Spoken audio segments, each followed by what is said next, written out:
Hello friends, good morning. তো তোমরা দেখতেই পাচ্ছ যে আমি ঘুমাচ্ছিলাম। তো ঘুম থেকে উঠে একটু ঠাকুর প্রণাম করে নিলাম।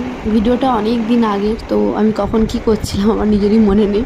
তো যাই হোক, তো ভাবলাম ভিডিওটা আজকে যখন একটু পোস্টই করে দিই। সকাল সকাল উঠে না আমার সবথেকে বিরক্তের কাজ হচ্ছে বিছানা গোছানো। তো যাই হোক, বিছানাটা গুছিয়ে নিলাম। এই যে বক্সটা দেখতে পাচ্ছি, বক্সে আমার বর রাত্রিবেলা সানডে সাসপেন্স চালিয়ে শোনে, আর আমার বিরক্ত লাগে। যাই হোক, ঘুমিয়ে পড়লে তার বিরক্তের কোনো ব্যাপার নেই।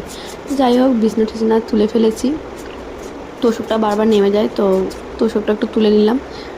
যাই হোক, তারপরে আমি একটুখানি বাইরেটা ঘুরু ঘুরু করছিলাম, আর দাঁত মাজবো তাই। তার মা দেখছি সবজি কাটবে, তাই জন্য বসে আছে। সবজি মানে কাটছিল, আই থিঙ্ক, আমার মনে নেই।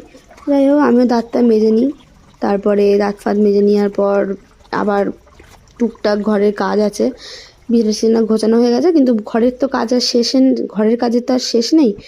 তো কি পরে চান করতে যাব তাই মানে নাবাচ্ছিলাম। যাই হোক, তাই বিছানা টিছানা গুছিয়ে ওই যে জামা কাপড় গুছিয়ে নিলাম। কি জামা কাপড়টা মানে চেঞ্জ করেছি। যাই হোক, আমার নিজের কিছু মনে নেই। যাই হোক, জামা কাপড় চেঞ্জ করেছি। আর আমার তখন খুব অ্যালার্জি হচ্ছিলো, মানে নাক শুষো করে আর হাঁচি হয়। জামা কাপড় মানে অনেকদিন ধরে কোথাও গেছিলাম তো পরেছিল, ওই জামা প্যান্টগুলোও একটু গুছিয়ে রাখছি। নাহলে এরকম করে চেয়ারে পড়ে থাকে আমার মানে বিরক্ত লাগে, বাজে লাগে।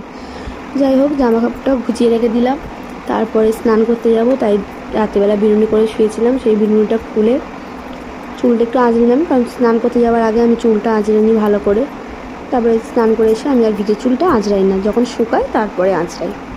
যাই হোক, টঙে একটা খোপা করে নিয়েছি। খোপা করে দেখছি গিয়ে মা গিয়ে আম কাটছে, তো আম খাবো। তো এই যে বসে বসে আমি আমও খাচ্ছি। আমার যেহেতু গ্রামে বিয়ে হয়েছে, তাই আমার আমের ফলের কোনো কিছুরই অভাব হয় না। শাক সবজি যখন যেটা ইচ্ছা তখন সেটাই গপ গপ করে খেয়ে নিই। তারপর ছাদে চলে গেছিলাম এই খটখটে রোদে জামা কাপড় মেলতে, জামা কাপড় কেচে। তো যাই হোক, জামা কাপড়টা খটখটে রোদে জামা কাপড় মেলতে চলে এসেছি। তারপর আজকে যেহেতু বললাম শ্যাম্পু করবো, তো যাই হোক বলিনি বলতে, যাই হোক শ্যাম্পু করেও চলে এসেছি। আর সিঁদুর পরছি, যেটা আমার নিয়মিত কাজ। সিঁদুর পরছি, আর সিঁদুর পরে তোমাদেরকে একটু দেখিয়ে দিলাম যে আমাকে কেমন লাগছে। তাই যাই হোক, তারপরে এই যে আবার ছাদ থেকে সব জিনিসপত্র নিয়ে চলে এসেছি। সব শুকিয়ে গেছে, বললাম খটখটে রোদ।